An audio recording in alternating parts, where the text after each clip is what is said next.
Assalamualaikum warahmatullahi wabarakatuh. Perkenalkan, nama saya Astini Sumanti. Di sini saya akan menjelaskan materi tentang menganalisis perencanaan produksi. Yang pertama, menetapkan skala proses produksi. Langkah-langkah dalam menetapkan skala proses produksi dan jasa yaitu sebagai berikut. A. Produk apa yang akan diproduksi? B. Bila mana kegiatan proses produksi akan dimulai? C. Berapa jumlah produk yang akan diproduksi? D. Berapa besarnya jumlah dana yang akan dibutuhkan? E. Berapa banyak tenaga kerja yang diperlukan? F. Peralatan apa yang diperlukan? G. Berapa tingkat persediaan bahan baku yang diperlukan? Beberapa faktor yang perlu dipertimbangkan dalam penetapan skala proses produksi dan jasa sebagai berikut. A. Syarat proses produksi barang dan jasa. Sifat proses produksi barang dan jasa dapat dibedakan sebagai berikut. 1. Proses produksi barang dan jasa yang terputus-putus. 2. Proses produksi barang dan jasa yang terus-menerus. B. Jenis dan mutu produk yang akan diproduksi. C. Jenis produk baru dan lama. Yang kedua, tahapan-tahapan dalam penetapan skala proses produksi barang dan jasa. Adapun tahapan-tahapan pada penetapan sedia proses produksi barang dan jasa sebagai berikut. A. Routing. Routing adalah menetapkan dan menentukan urutan-urutan proses produksi dari bahan mentah sampai menjadi produk akhir. 2. Scheduling. Scheduling adalah menetapkan dan menentukan jadwal kegiatan operasi proses produksi yang disinergikan sebagai suatu kesatuan. C. Dispatching. Dispatching adalah menetapkan dan menentukan proses pemberian perintah untuk mulai melaksanakan operasi proses produksi yang sudah direncanakan di dalam routing dan scheduling. D. Follow up. Follow up adalah menetapkan dan menentukan berbagai kegiatan agar tidak terjadi peredaran dan mendorong terkoordinasinya seluruh perencanaan operasi proses produksi. 3. Faktor perencanaan proses produksi dan jasa. Perencanaan proses produksi adalah perencanaan tentang produk apa dan berapa jumlahnya masing-masing yang segera diproduksikan pada periode yang akan datang. Akan tetapi, semua produk yang tercantum di dalam perencanaan proses produksi barang dan jasa belum tentu akan dicantumkan seluruhnya pada suatu periode yang akan datang. Ciri-ciri perencanaan proses produksi dan jasa antara lain sebagai berikut. A. Perencanaan produksi barang dan jasa harus menyangkut kegiatan masa mendatang. B. Perencanaan produksi iklan jasa harus mempunyai jangka waktu tertentu.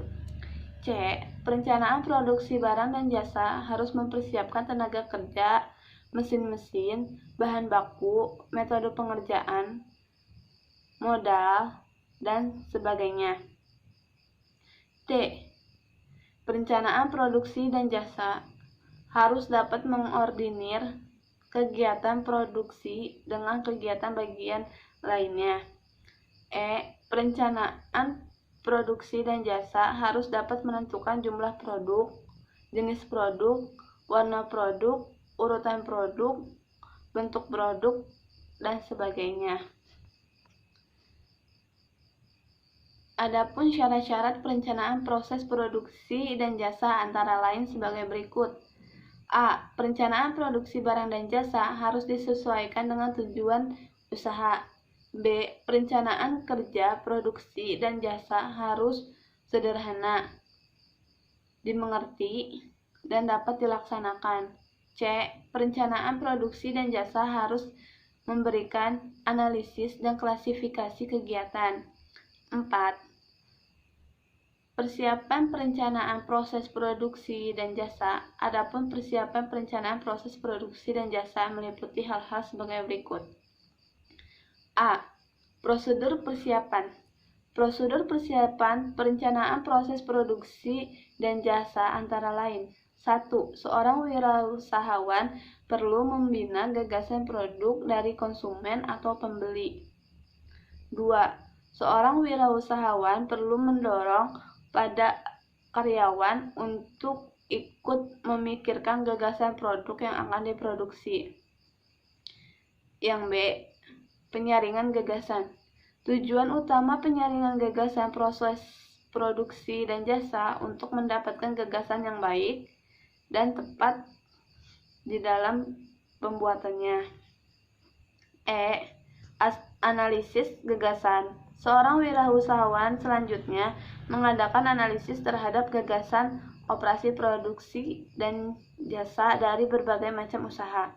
Adapun gagasan terhadap proses produksi dan jasa yang dianggap paling penting yaitu 1.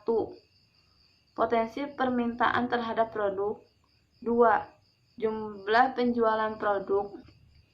3. Jumlah pemasaran produk.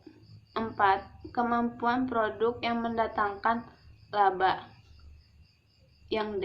Percobaan proses. Di dalam percobaan proses produk terdapat dua hal yang sangat penting, yaitu 1. Dari tahap pengelolaan gagasan menjadi suatu kegiatan konkret. 2. Perusahaan menghasilkan produksi yang dapat dipertanggungjawabkan baik secara teknis maupun komersial. Yang E. Uji coba produk. Pada dasarnya ada dua macam manfaat yang akan didapat oleh seseorang. 1. Seorang wirausahawan akan memperoleh gambaran yang lebih lugas tentang operasi produksi. 2. Seorang wirausahawan akan menentukan kesalahan-kesalahan, kelemahan-kelemahan, cacat tidaknya, dan bermanfaat tidaknya dari produk yang dibuatnya. Yang terakhir, F. Tahap komersialisasi. Tahap komersialisasi adalah proses memperkenalkan produk yang diproduksi kepada para konsumen atau pembeli. Berbagai usaha pada tahap komersialisasi yang dilakukan oleh seorang wirausahawan antara lain melaksanakan merek produk, kemasan produk, harga produk, promosi produk, dan distribusinya. Mohon maaf apabila ada salah kata. Sekian dari saya. Wassalamualaikum warahmatullahi wabarakatuh.